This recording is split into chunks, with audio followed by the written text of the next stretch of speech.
Thank you everyone for turning off your cameras and microphones. It's my great pleasure to introduce Cristina Bicchieri, who's well known for her work on behavioral economics and more broadly in the behavioral sciences. Welcome, Cristina. We're very much looking forward to your talk on the inferential roots of the trust gap. Thank you. Thank you. Okay, let me give you a very brief, idea of how this work started. Samir, can you close your camera, please? Well, leave it like that, and then I tell you, when I raise my hand, you change the slide. Basically, this is a major work that lasted more than 3 years on poverty in the US, okay? And so we are publishing several different papers on welfare, education, violence, and the first we have been working on is trust. Let's look at the next slide. Why trust? Okay. The big discussion among people who study poverty in particular is that social trust is distributed in a very uneven way, okay?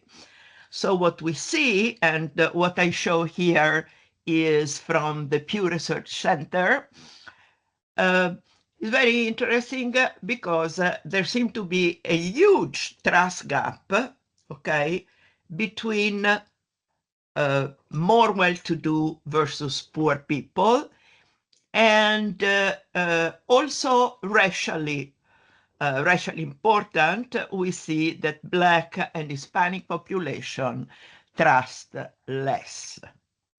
So the big question is, why does it occur? Next slide. And, what are the consequences of this low level of trust, okay? And, one obvious idea is, low income, racialized populations live in sort of very disorderly, disadvantaged environment, okay? And this environment lead people, but it's not clear how, okay, to have low trust. What I mean when I talk of trust, I mean social trust. And by social trust, I mean trust in strangers, okay?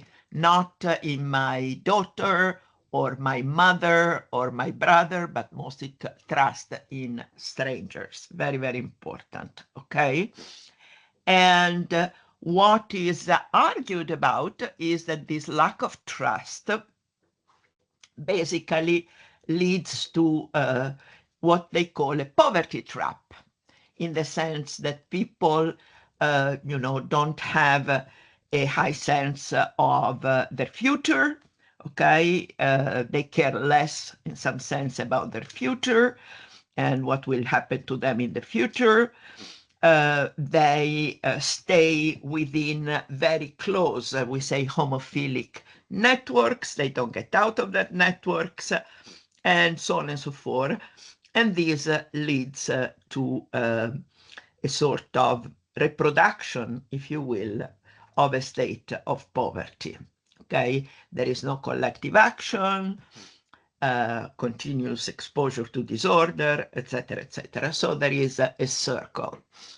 One point which is not discussed is, okay, these people live in a disordered, not positive environment, okay? What do they infer from that environment? What are the cognitive mechanisms that lead them, okay, to have much less trust than somebody who lives in a better, different environment. And this is basically what we study here. Next slide.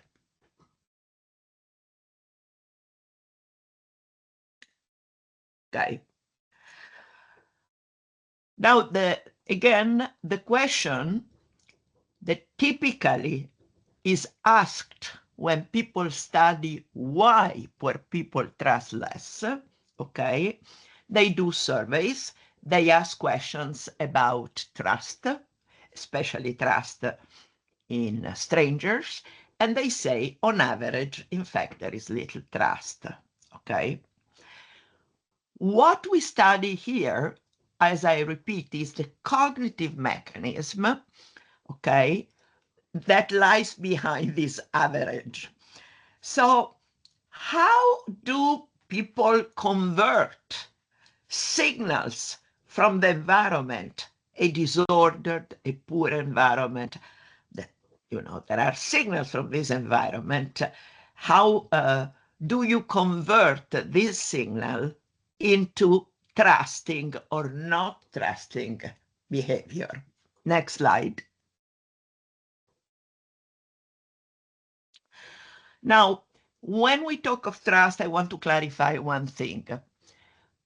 Trust is an expectation about how other people will behave. So trust is a belief in trustworthiness. This is very important, okay? It's not a feeling, it's not a simple attitude, okay? Is cognitive, is a belief that other people, okay, will behave in a dependable way, okay, will not cheat on you, will be honest, okay, is a belief in, you know, in inverted commas, trustworthiness of other people, okay? And the idea that trust is a belief has two great traditions. On the one hand, we have Russell Harding, that thinks that trust is encapsulated interest. But in order to say so, Harding idea of trust requires that you somewhat know the other person. You know that the other person has an interest to be trustworthy, okay? Instead, the Yamagishi and Yamagishi always cognitive view of trust. Trust, again, is has a cognitive element. You believe that the other is trustworthy. But the interesting thing is that for Yamagishi, you don't need to know the other person, okay? What, okay, you need to do is a certain inference from the environment the other person live in, okay, which means environmental cues, etc., into trust. So both views think of trust as cognitive. You have to believe the other person is a belief. Other person is trustworthy, but in one case you need to know, basically, more or less, or have had interaction with the other person. In the other, you don't. And this the second line of thought that I take over. Next slide. Okay, here basically, what is very important, there has been a long discussion in the literature about, okay, how do we come to the conclusion that somebody is trustworthy or not if we do not know this person, okay? And there is quite a bit of literature that says basically, well, we infer trustworthiness from proxies. What is a proxy? A proxy can be the nationality of a person. A proxy can be the neighborhood where this person comes from, okay? So it's basically something social, visible, okay? An environment that we know about, or we think we know about, because very often there is a lot of stereotyping involved, okay? But you say, oh, this stranger come from this environment, and then we ask, okay, what are the properties of this environment? And we tend, with the proxy, taking the environment as a proxy, to transfer the properties of this environment onto the person that we are judging, okay? This is very, very important. Now, what do I mean when I say we transfer the property of this environment? Next slide. Okay. Very often we think, okay, what are the existing behavioral rules, norms in this environment? Okay. And I don't know this person, but I know this norm exists there. And so I may believe that the person obeys this norm. Okay. Now, here I use my view of norms, which is very specific and quite different from what is used, for example, in social psychology, which is more generic. And the idea is the following. A norm is a rule of behavior, okay, which is supported by three things.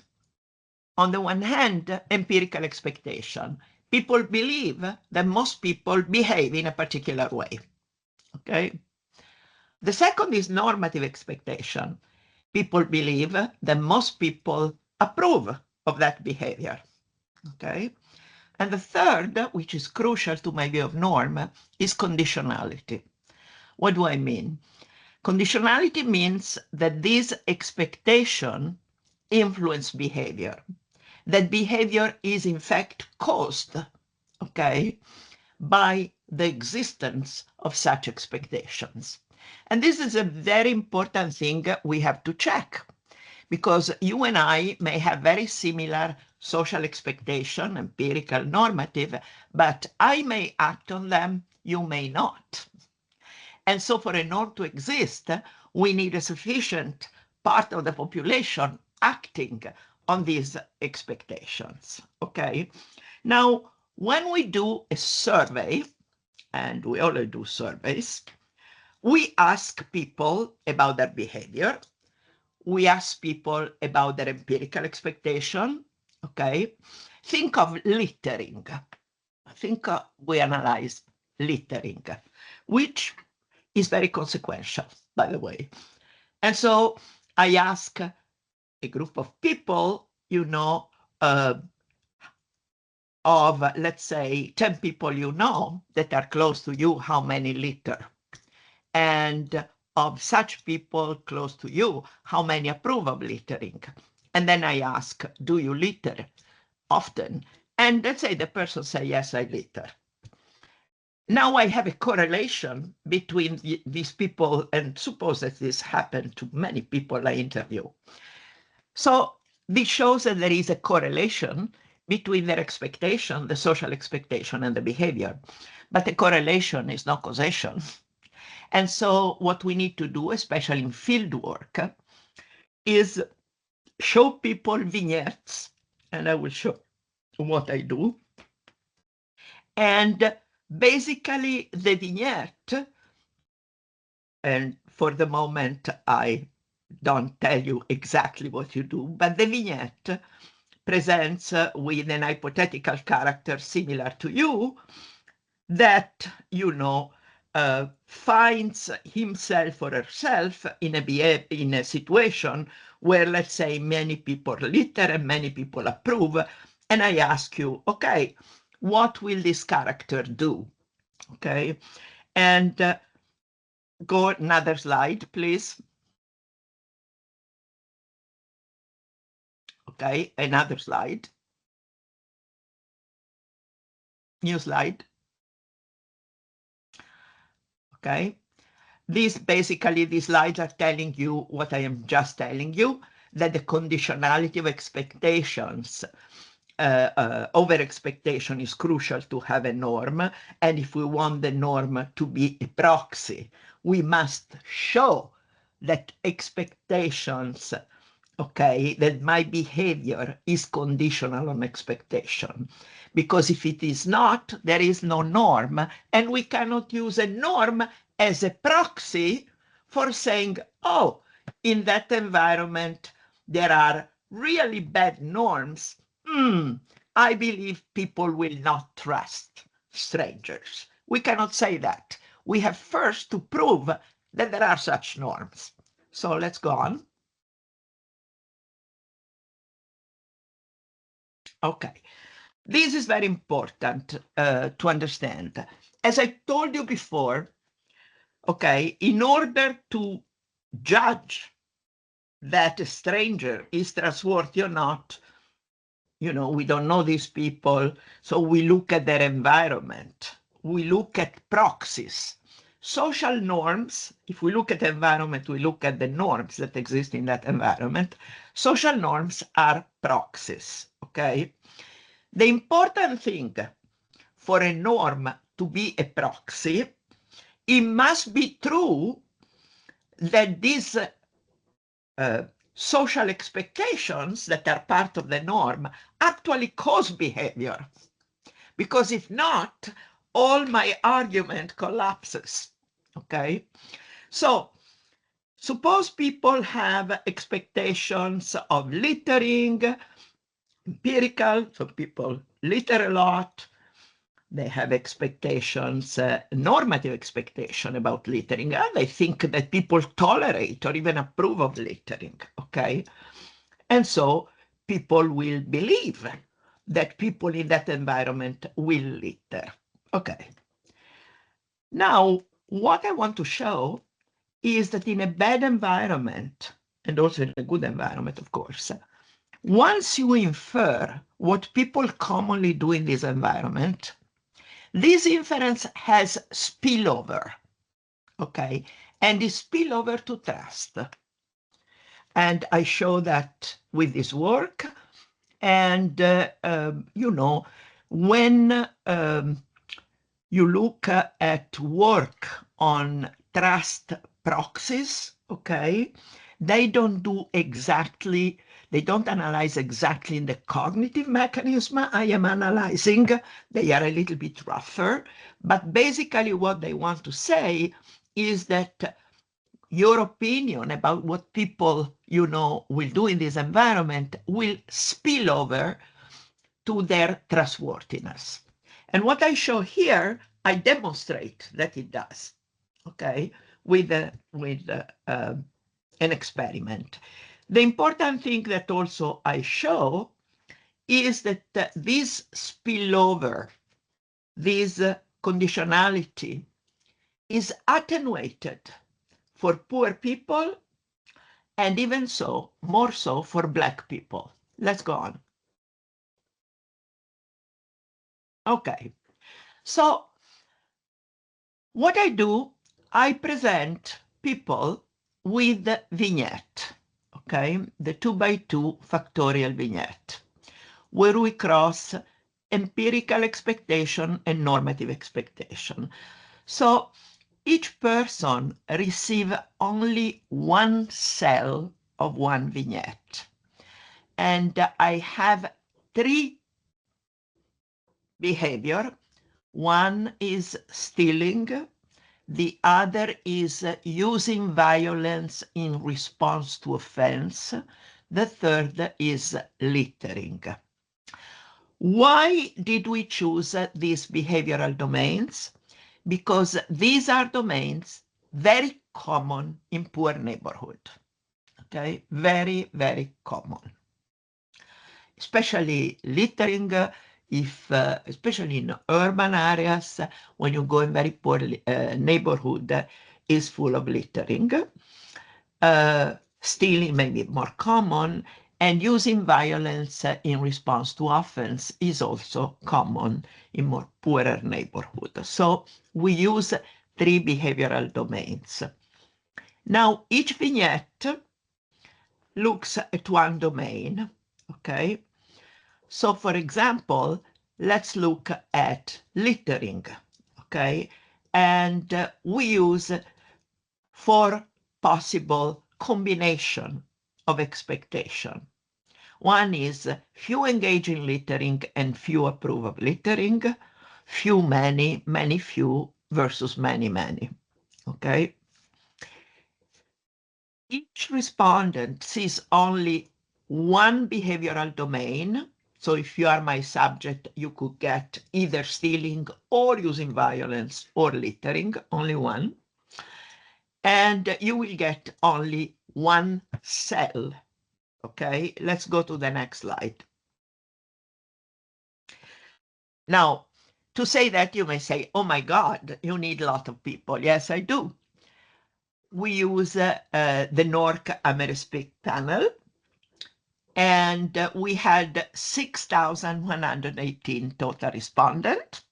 Okay, now we have to decide how many are above or below the federal poverty line. And what we did, we choose, we isolate 150% of the federal poverty line, and we look above that and below that.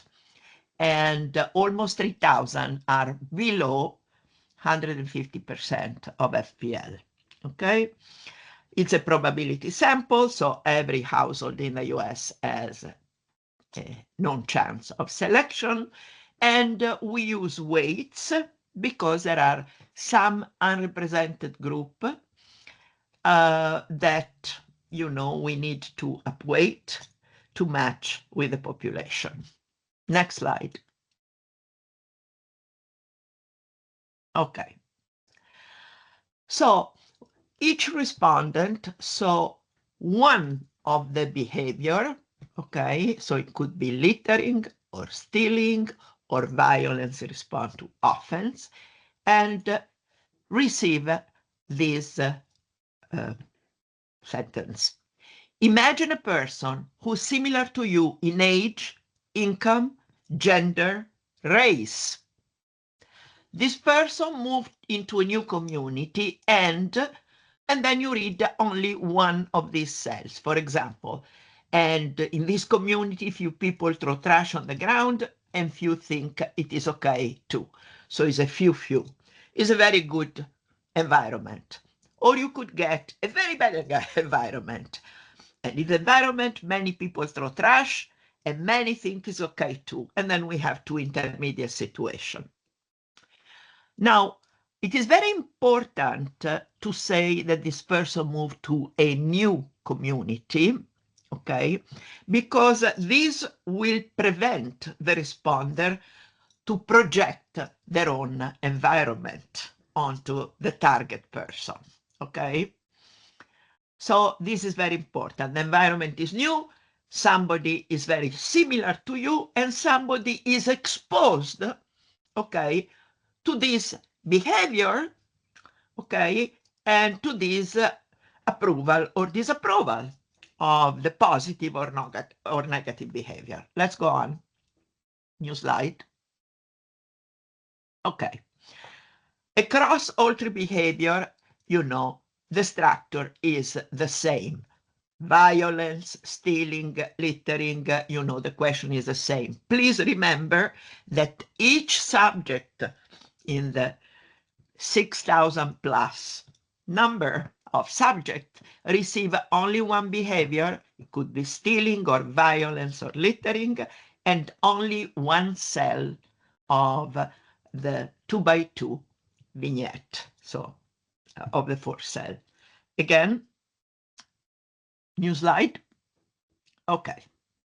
Then what I ask my respondent is, okay, you receive this vignette, you receive this cell, and I ask you, how likely is this person, if the vignette was about stealing, is to steal versus violence versus littering? So tell me how likely it is on a Likert scale.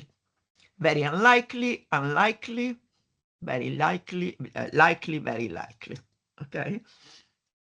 So, and typically, I want to see if the behavior that is predicted, okay, fits with the description of the social expectation in that community.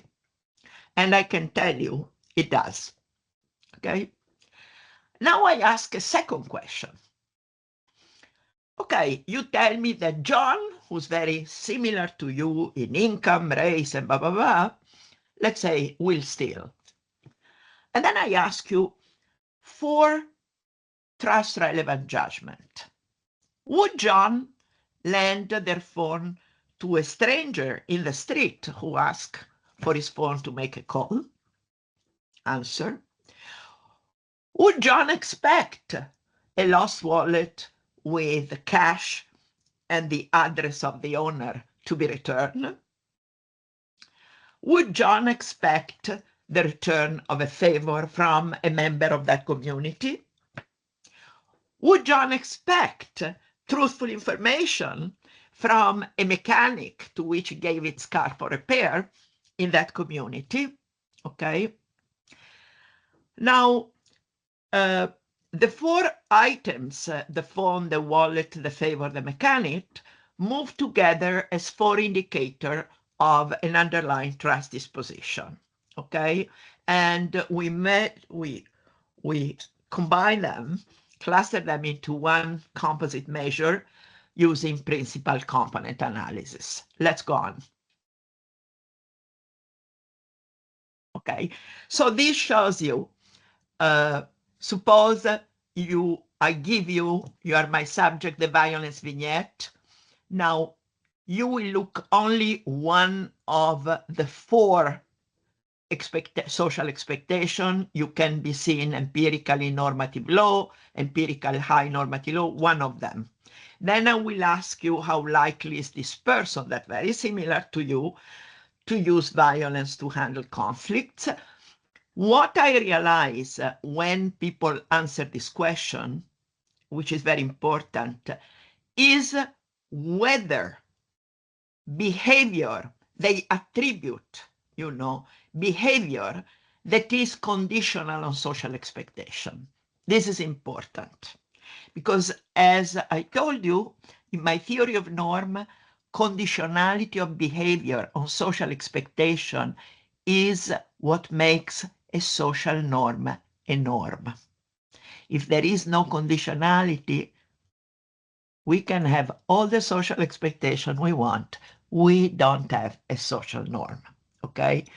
So this question, how likely is this person to use violence, etc., if I see that on average, people respond in a way that makes sense given the social expectation I gave them, okay? That is, they show me the behavior that is predicted is conditional on the type of expectation. So to make it very clear, if it's empirically low and normative low, so there is basically no violence in that environment, conditionality means that I will expect that you will answer, no, this person is very unlikely to use violence. If it is empirically high and normative high, there is a lot of violence and people approve of it, conditionality makes me expect that you will tell me, oh yes, probably this John, similar to me, will use violence, okay? So I measure basically attributed conditionality to this individual, fictitious individual, very similar to you. Having done that, then I ask the trust question, okay? And what I expect, okay, if the proxy theory is correct, I expect that if bad behavior is predicted, trust will be low. If good behavior is predicted, trust will be high, okay? because trusting strangers, again, we don't know the stranger, we use a proxy. Social norm can be a proxy, provided they exist. All right, next slide.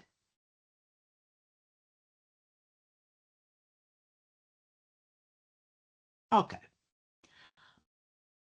In fact, if we look, overall, the average answer, is correct across all three behavior. Respondents predict the highest likelihood of behaving in a good or bad way, let's say, when both the empirical expectation, i.e. prevalence, is high and also approval are high. And if you look at this, stealing, violence, stealing is the blue, violence is the red, and littering is the brownish, okay? And when people are presented with many engage in this bad behavior and many approve of it, okay, the answer is typically higher, okay? Oh, yes, most people will do that. Then look at the minimal, few engage, few approve, okay?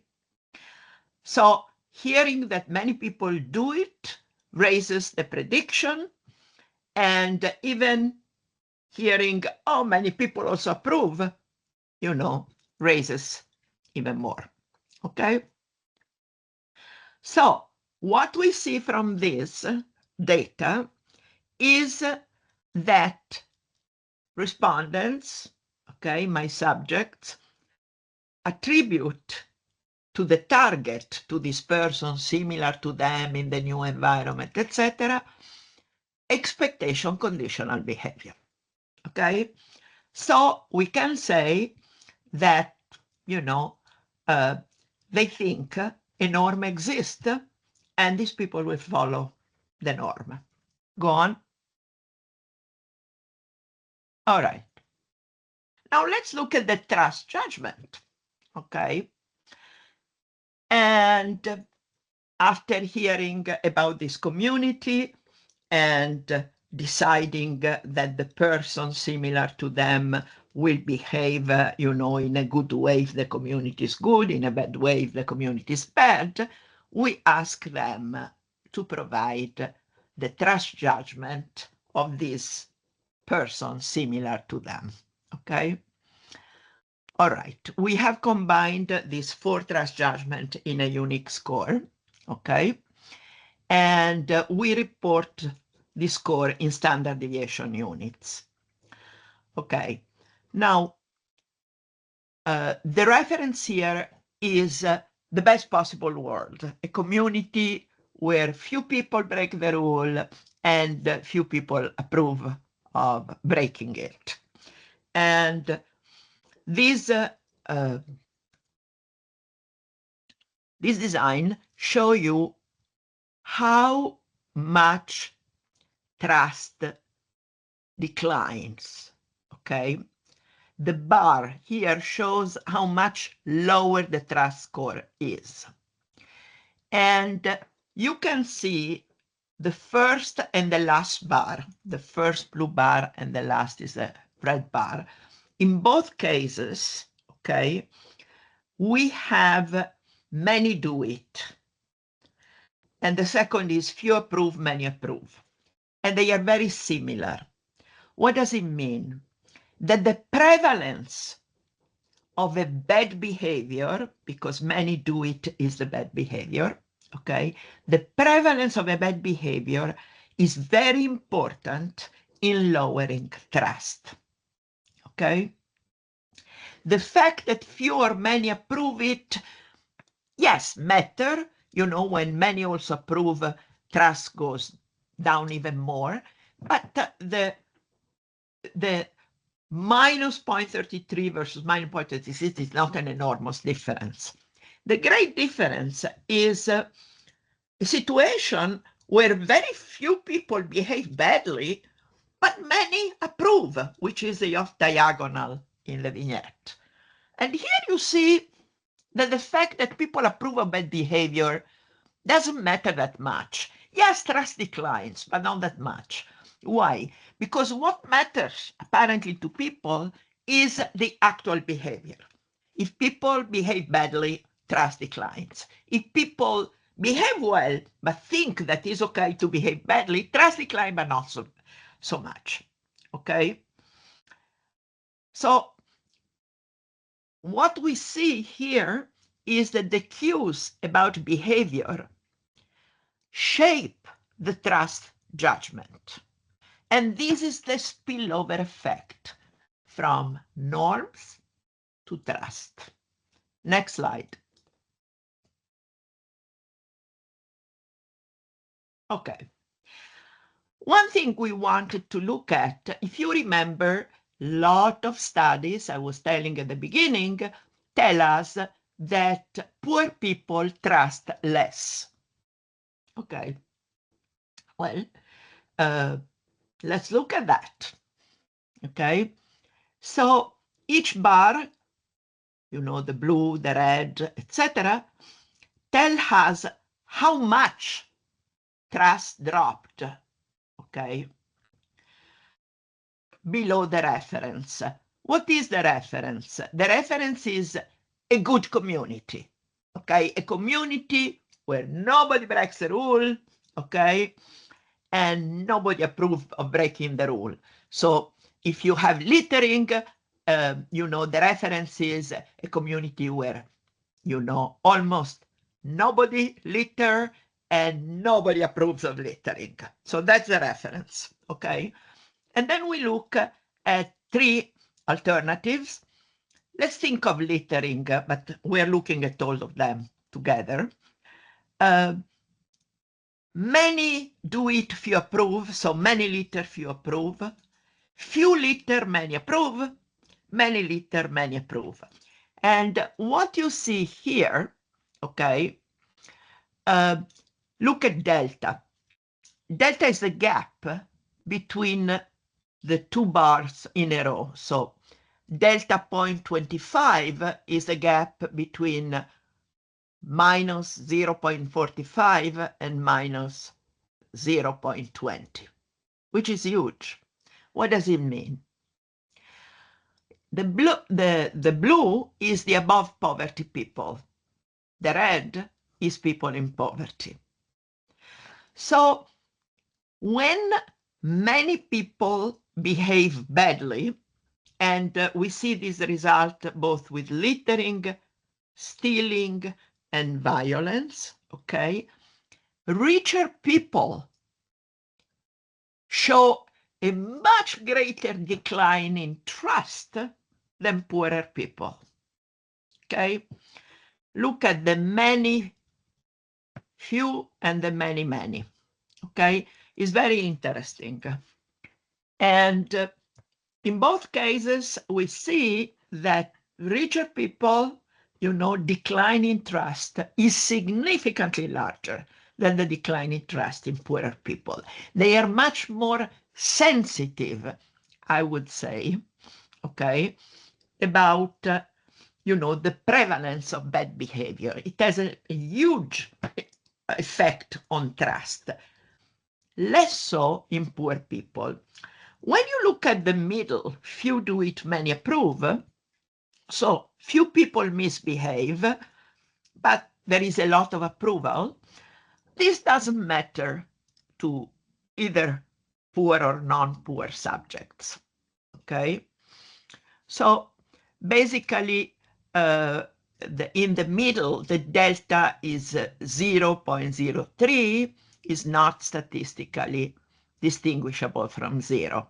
So the great gap between richer and poorer people in the decline in trust is when bad behavior is prevalent. It's a prevalence, okay? The empirical expectation. That's very important. So it tells me something, that indeed when they make this inference, okay, from person similar to them that goes into this bad environment and, will behave badly. There is obviously, a norm there. What happens is that the projection to trust is much stronger for the well-to-do population. Very interesting. That fits with what we said originally, that we know that richer people, economically better people, trust much more than poor people. And here it tells me exactly that, in this case, the trust declines much more, when they see this bad event. So they are very sensitive to the environment. They trust more, probably because they live in a good environment. But let's look at race. Let's look at the next slide. Okay. This is what I just told you, so go another slide. Okay, look at this. This is troubling. So the blue line, okay, is the white, the red is the black, and the brownish is the Hispanic, okay? And again, the reference is the few break the rule and few approve, okay? Well, the interesting thing is the following. For white people, the decline in trust when many misbehave, it doesn't matter with violence, littering, stealing, etc., is huge, okay? For white people, the decline in trust is huge. For Hispanic, which is the brownish, okay, Hispanic react a lot, much less than whites, but quite a bit, to prevalence, to the many do, few approve, many do, many approve. They react to prevalence, okay? So their trust declines, not as much as white people, but it declines, okay? For Black people, we have a problem. They show no statistically significant response to any cue, okay? So across all our manipulation, their trust expectations are flat, okay? So if we look at all this data, we can see that there is a difference between higher and lower income. Lower income trust less, or respond, okay, less. But Hispanic are very similar to poor people in their response, okay? So they discount selectively prevalence cues, okay? And they completely discount approval cues. For Black people, they discount across the board. They seem to be insensitive to this information that we give them, okay? Which make us wonder why. Next slide. Okay. Now, you may think, Cristina, I tell you why. It is because, for example, poor people, okay, trust much less than non-poor people. We start from a very low level, from a floor, basically, okay? And so if they are on the floor, there is nowhere to fall. You're already sitting on the floor. And so what we did before doing this vignette survey, etc., we asked 4 standard trust questions on a 1 to 4 scale, where 1 is no and 4 is surely yes. And the problem, so we ask, can most people be trusted? And then we ask the lost wallet return, the return of favors, the lending phone to a stranger, okay? And here, if you look at, the blue are the people above poverty and the red are people in poverty, there isn't this enormous difference on average, okay? So it's not the trust, is on a floor. Yes, is less, for poor people than for better off people, okay? But it's not on a floor, okay? It's not enormously different, okay? So what we can say is the trust does not start so much lower under poverty, okay? The problem is not that they start with a very, very low trust. The problem is they don't respond to cues, okay, about bad, good behavior, etc., especially bad behavior, as richer and white people respond. So their sensitivity to these cues is not elevated. Next slide. So you may ask, okay, you show me poor, non-poor, but show me race.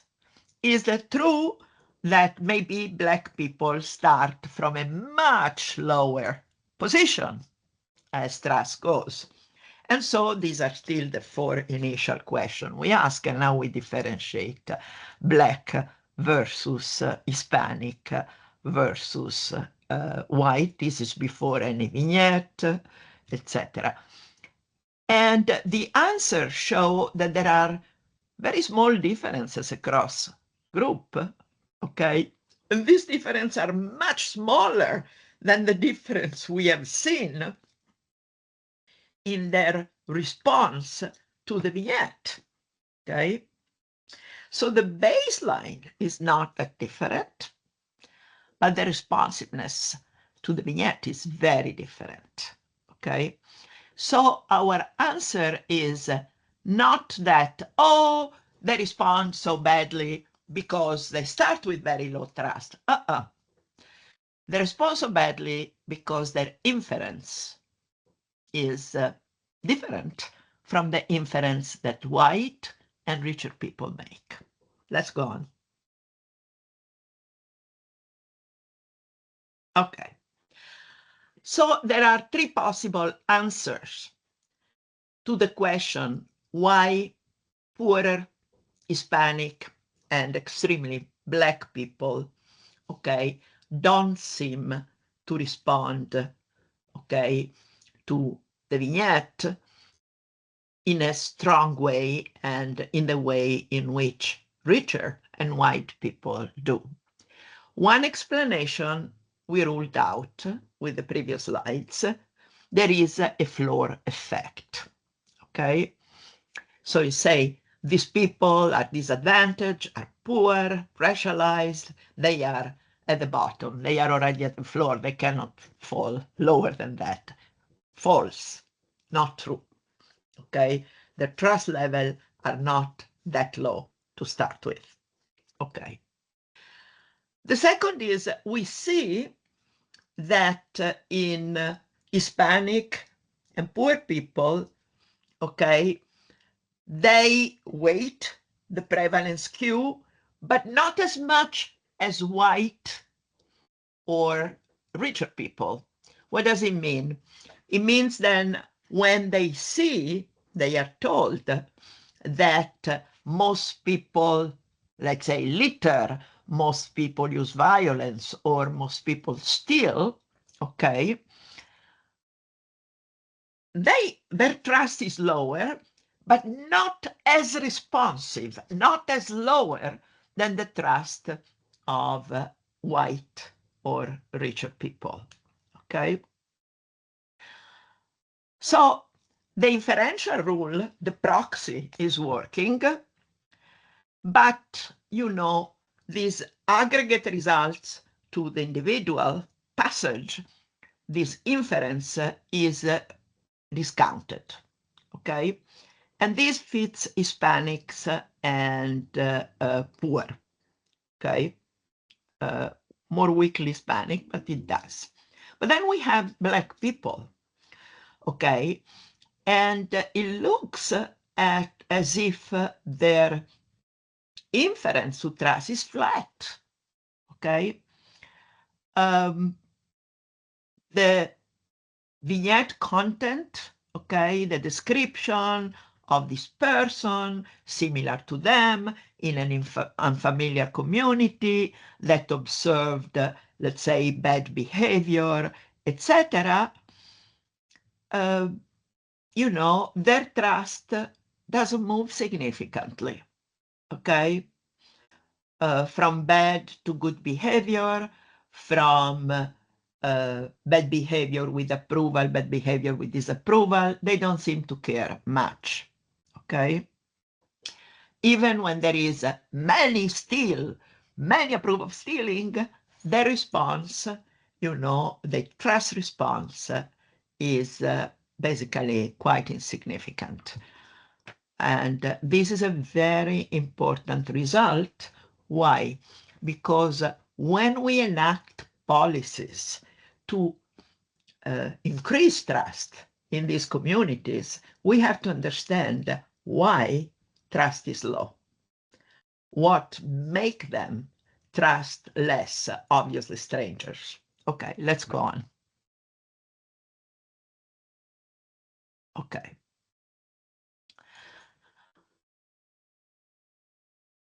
Now, what is the prediction? That on many few, okay, many behave badly, many approve of that, and many behave badly, few approve, but the prevalence is important, many behave badly.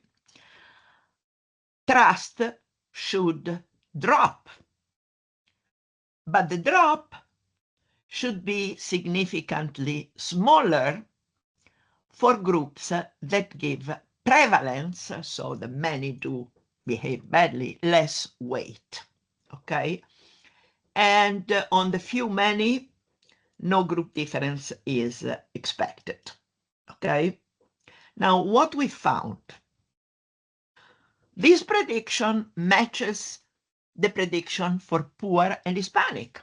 In fact, they care about prevalence, not so much as whites and richer people, but they do care, okay? Their trust drops, again, drops less than for white and non-poor, but it drops. And when you have the few many, so few misbehave, but many approve of misbehavior, both poor and non-poor responder are not distinguishable, okay?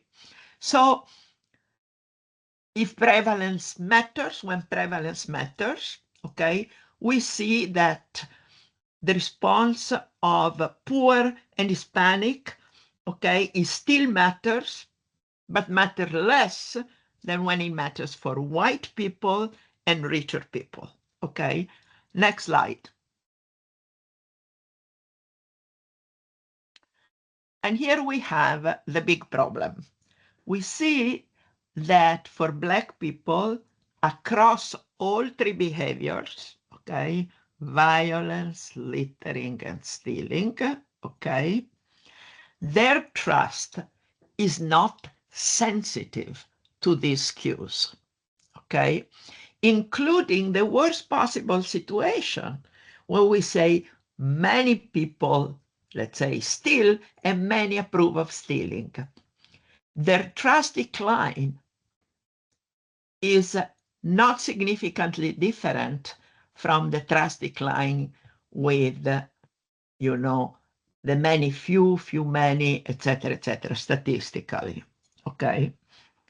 Now, my impression was, okay, in the vignette, let's say you are a Black person, and in the vignette we say, there is a person similar to you in income, race, age, gender.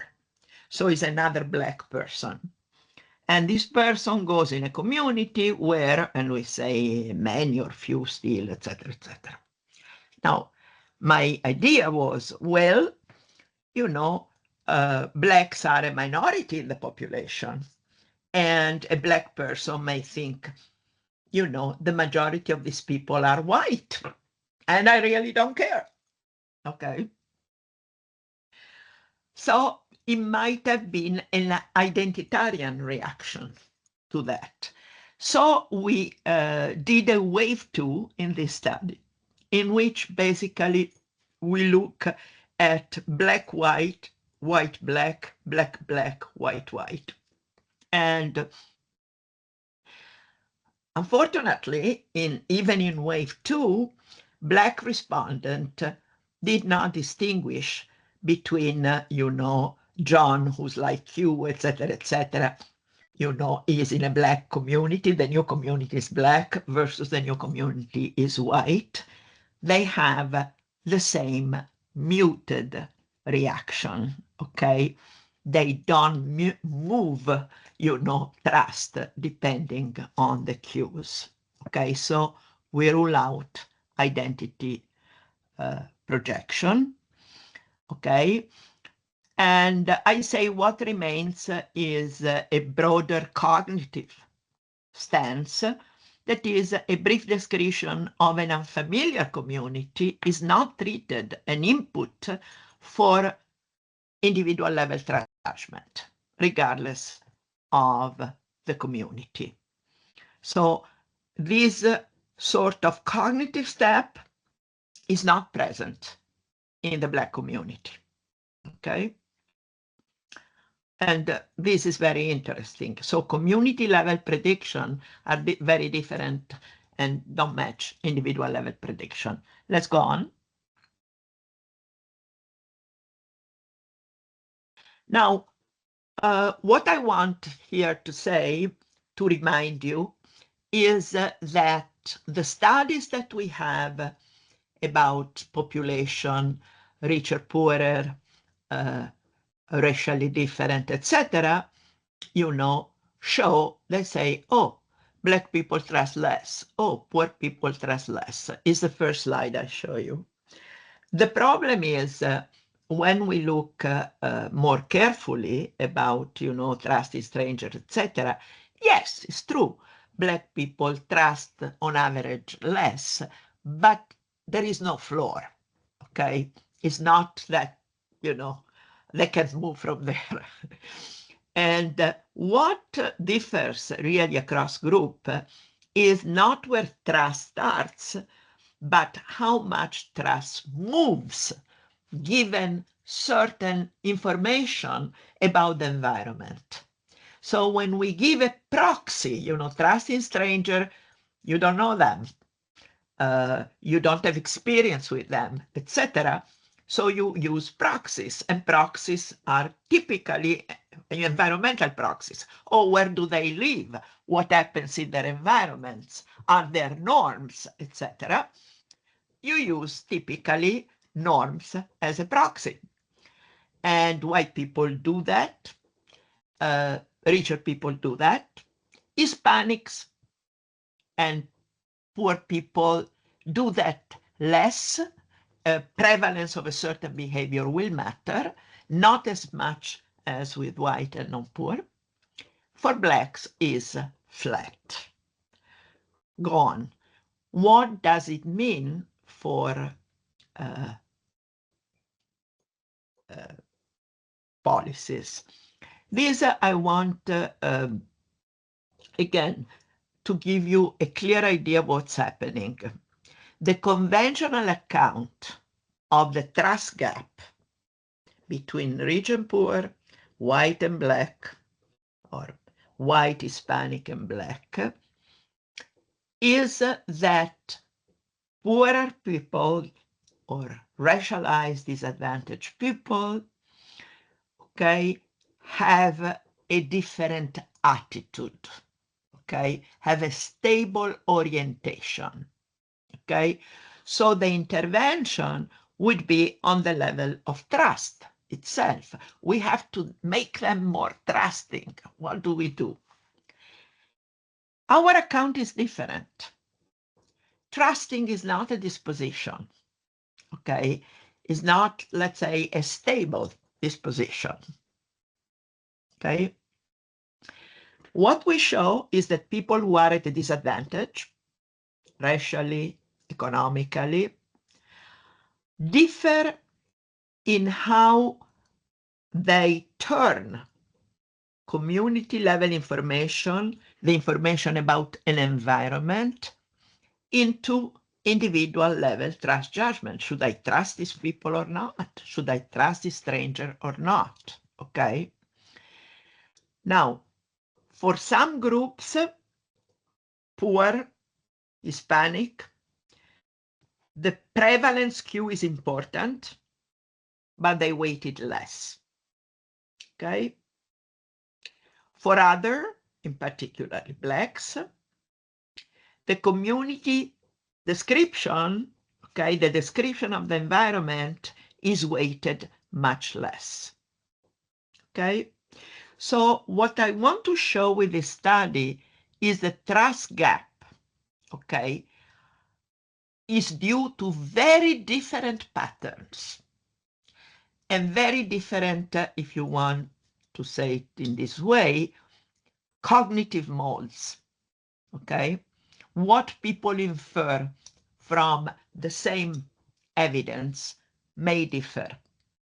And it is very interesting that it is very consistent across specific groups, okay? So the intervention will depend on the pattern that this part of the population shows. It cannot be a very generic intervention. It would fail. Let's go again to the next slide. Okay. Now, the first is white people, for example, even poor white are very different from poor Hispanic and poor Black.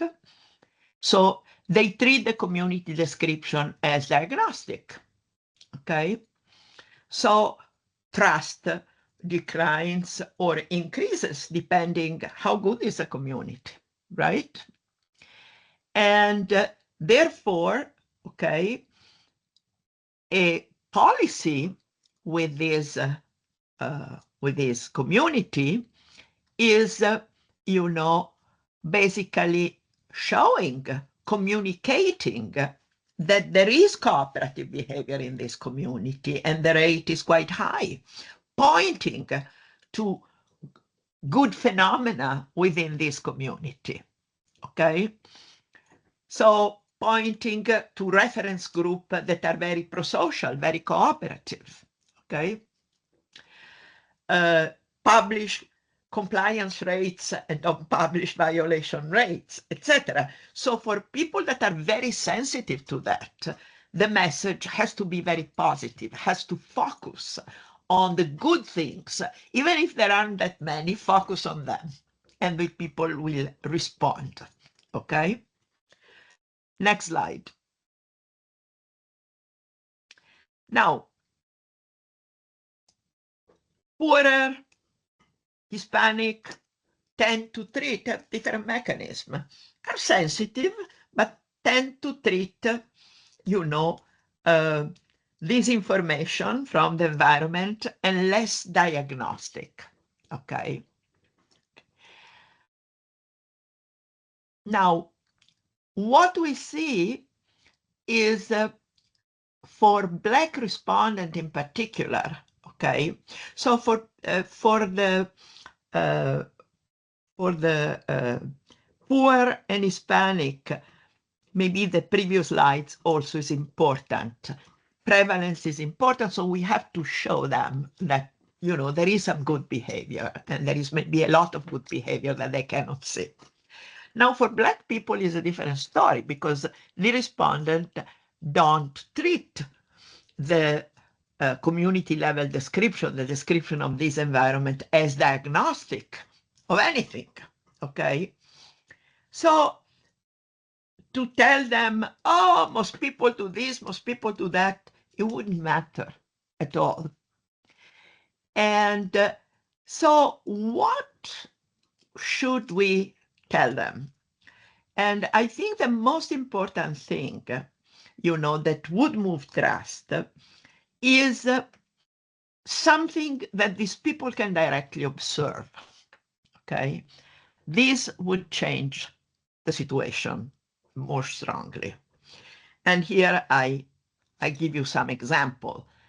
Maintaining public spaces. So they have public spaces and they observe, they are maintained, they are good, okay? Not telling them they are good. They have to see that.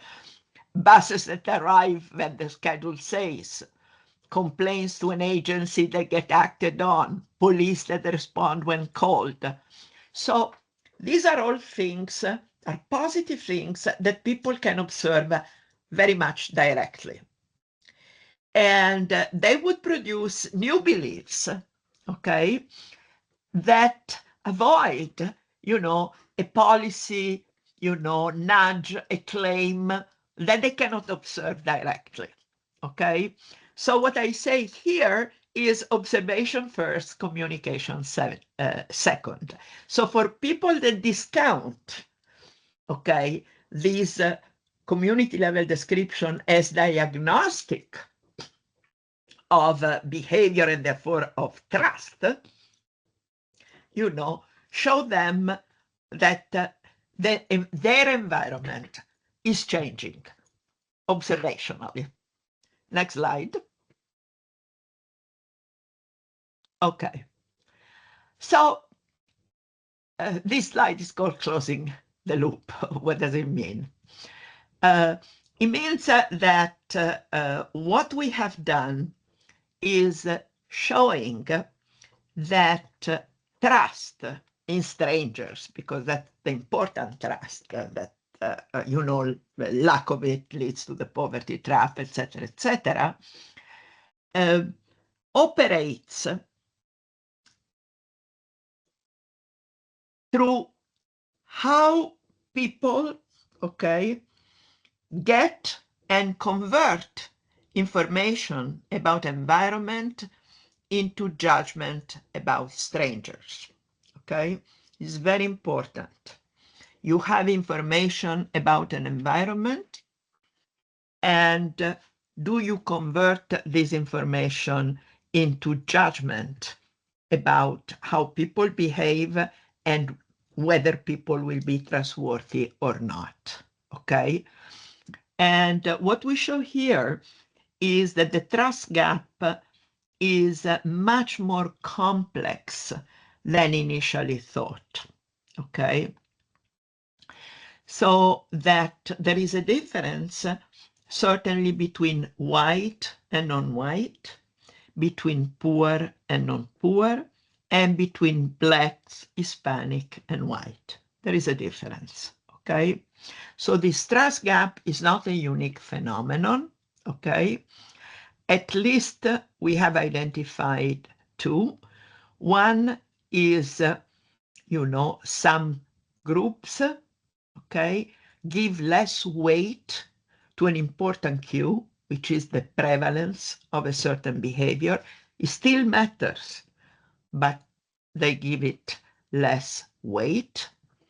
And the second mechanism, which is the most worrisome, is a total discount of community description. It doesn't change my trust sensitivity, okay? And the typical surveys that we know about miss this mechanism, okay?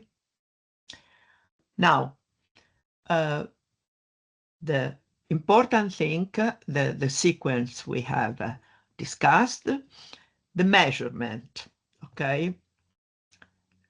The well-documented heterogeneity in the effectiveness of public policy nudges, because we know that now, a very common thing to do policy-wise is nudging people, giving people information about the environment. Oh, most people do this, most people approve or disapprove of this, etc. This is part of nudging. And we know there is a lot of literature and meta-analysis of nudging that shows a lot of heterogeneity. And in some cases is successful, in other cases is not, and especially nudges on trust are not particularly successful. And what my advice is, they are not because they don't take into account these different cognitive mechanisms that people display, okay, and different group of people display in digesting, if you will, information about the environment, okay? So a single, unique, typical intervention will not be very successful with many of these groups. Next slide. Okay, the limitation of this study is very, very important. One is, and I'm doing other studies with behavior as we speak. This was based on a vignette, okay? So the problem is, I don't know if in fact, okay, this attenuated response of Blacks, poor, Hispanic, etc., is indeed also attenuated in, in real interactions with a stranger, okay? And to do that, as opposed to the vignette, what I'm doing, I'm making people play a trust game. Again, still is a game, still it's, quite constrained, but at least, it is behavior, okay? The cross-sectional, we cannot distinguish desensitization built from the lived experience from a basic pre-existing cognitive orientation. And to do that, we need longitudinal studies or with in-person designs that we don't have. The third person framing is another limitation, okay? They just moved into a new community, blocks, that's what I did from their own community. But this, of course, is a problem, okay? And it leaves identity-based in-out group dynamics, open for future work. And the second thing is, this is something, the R-square is low. Why? This is very standard for vignette experiments with heterogeneous population, completely standard. And in fact, it doesn't matter because the facts are robust and, they have a good explanation. They are modest, but they are typically modest. And there is a very interesting article by Van der Roser explaining that. This is very standard for vignette experiment. We cannot do better than that. So there are certain limitations, but I think that even within this limitation, we are seeing, some very interesting differences in the inferential pattern that are important, because when we think that the environment, a specific norm that exists in that environment are a proxy for trust, we see that different people, different income, different race react very differently to that. Last slide.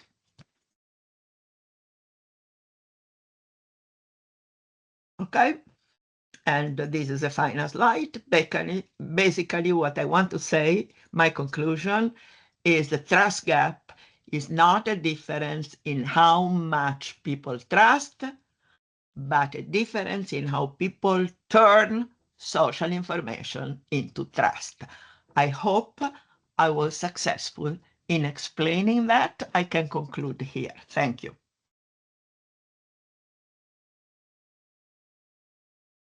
I cannot hear you. You're on mute, Jeff. Sorry, yeah. Thank you very much, Cristina. That was fascinating. I mean, you did two things brilliantly, I think. One, you explained the importance of context on behavior. And secondly, you showed that different groups interpret information and context differently. So there's a heterogeneity of responses in any given context, which is two very powerful results. I mean, it ties in with much social psychology these days, but it's still very, very important. Would anyone like to ask Cristina a question? I don't see any restart. Yes, Ozzy, please. Hi, thank you very much. This was very interesting. I have two related questions. So in the results charts where you show the bar graphs, it looks like both poor people and Hispanics also have infer less trust in the neighborhood, or attribute less trust in worthiness to a neighborhood if they see few people misbehaving, but many approve. So they seem to put quite a bit of weight on whether there are rules, not just whether people behave in a rule-bound manner. So there's less trust in neighborhoods where few misbehave, like few steal, few litter, but many approve of those behaviors. So no, it's different. I'm sorry.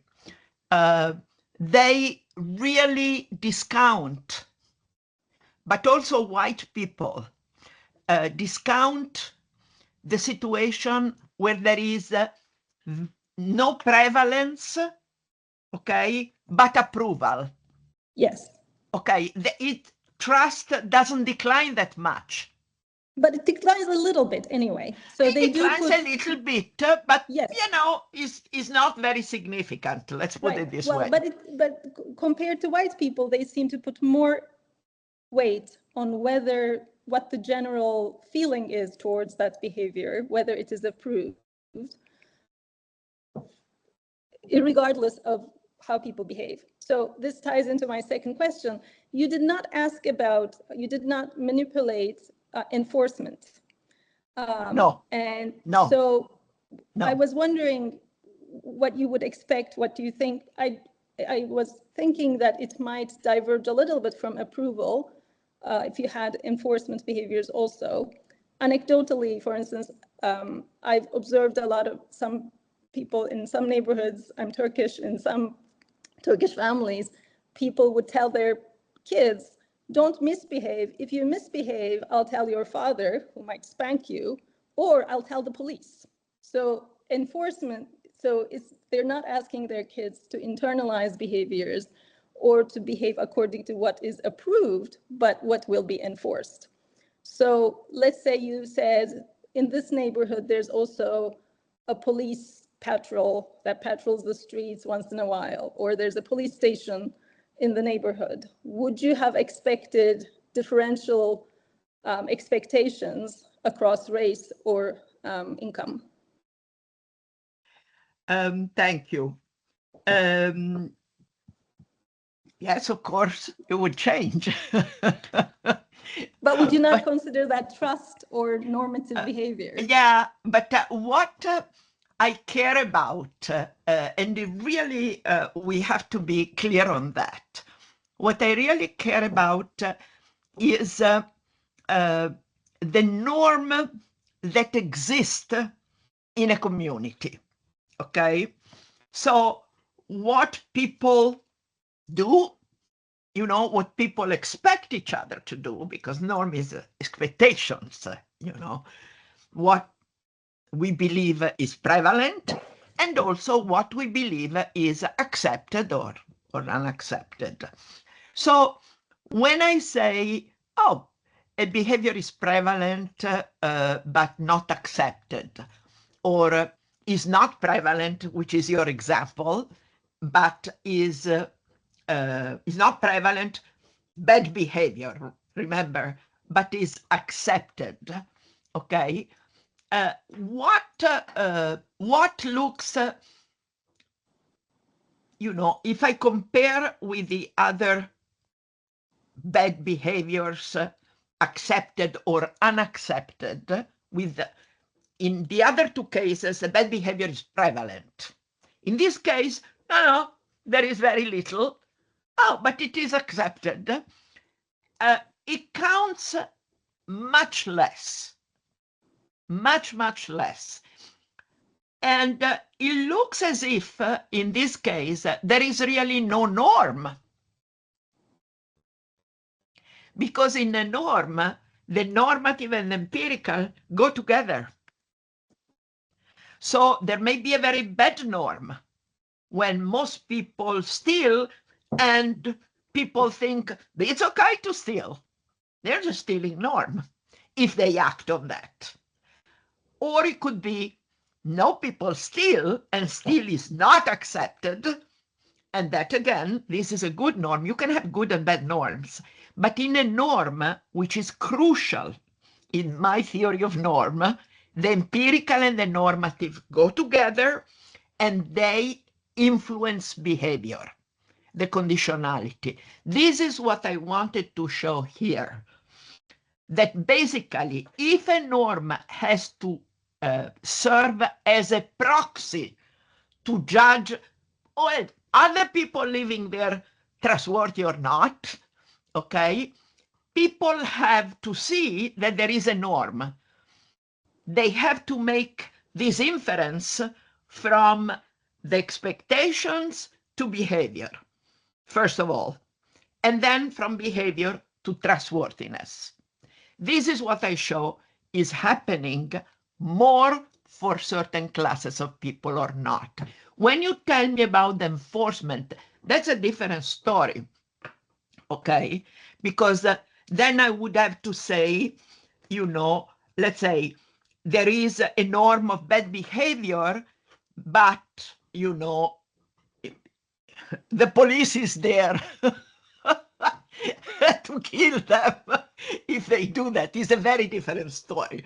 What I want to see is, are the norms, good or bad, that exist in an environment causing us, okay, to make predictions, not only about behavior of these people according to the norm, but about their being trustworthy or not? And my answer is, it does for many groups, not for Blacks. Yeah, which is very interesting. It is very interesting, but so I was taking, I understand your findings and I understand why they are so significant. I was thinking from the poor person or the Hispanic person's point of view. So they're thinking there's this universal norm against littering. We all know this is bad behavior, stealing, violence, these are all bad behaviors. The question is, when I go into this new neighborhood, do I infer that the badness of this behavior has been internalized by its residents, by the residents of this new neighborhood? And if people, you're on mute, if I'm told that few people do it, but many approve of this bad behavior, again, I think negatively of these people. I think exactly, they weren't raised right. They don't know that this is bad behavior. So, and this impacts my behavior, my inference of trust even more, or there's some weight to Can I bring in Roger, on top please? Of behavior. Roger's had his hand up for 10 minutes. Yeah, sorry. And it'll be the final question. You can send me final mail. Question. Well, I think it's a good, you make a good point. You have my mail, so send me mail. Sure. Sorry, I didn't see the other hands. No worries, of course. I don't promise that my question is good enough to have, justified the wait or to be the final question, but I do have this question. Have you asked poor Black people in America? I think it's an American sample, right? Have you asked poor Black people in America to explain your results? Told them what your results are and say, hey, we don't know what's going on here. What do you think? Have you done that? I don't hear you well. Can you repeat? Ask poor Black people in America what? To explain your results. Give them your results and say, hey, what do you think? We don't know what's going on here. What do you think? What I ask is Black academics. No, not poor Black people, but I send this paper around to colleagues. Actually, at Penn, we have an African American center, and I send them the paper because I want their, their comments. But to tell you something else, what influenced me to do this study, among other things, was reading a wonderful book called The Code of the Street, which is written by, he used to teach at Penn, is now at Yale, is African-American sociologist, Anderson. And I was really impressed, though he doesn't say it very explicitly, by the kind of norms that live in the poor Black community that he analyzes in Philadelphia. And that was really a very interesting reading, and it influenced me enormously when I did this study, actually. And what I am doing now is a new study with especially a lot of poor Black people, in which I make them play a trust game for money. Yeah, you mentioned that. Yeah. And then, more than asking them this question, which may be embarrassing, people say, I make them play with other Black people and with white people coming from different communities. It become from a very disorderly community or a very good community. So it's maybe a richer Black, poorer Black, etc., etc. And so it's a Black trustor, Black trustee, Black trustor, white trustee, white trustor, white trustee, white trustor, Black trustee. And so I want to see what happens when money is at stake. Okay, thank you. Hopefully, I see something.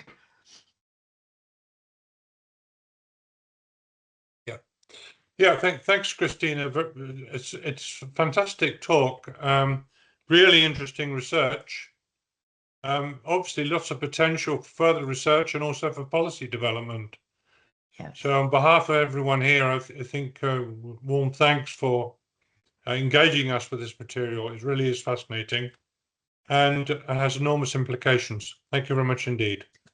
Thank you. Thank you. It was my pleasure. Yeah, it was a hell of a study. I neglected to say that before asking my question. It was really very interesting, challenging, provocative. It's fabulous. It's great work. Yeah, great. Thank you. Bye, everyone.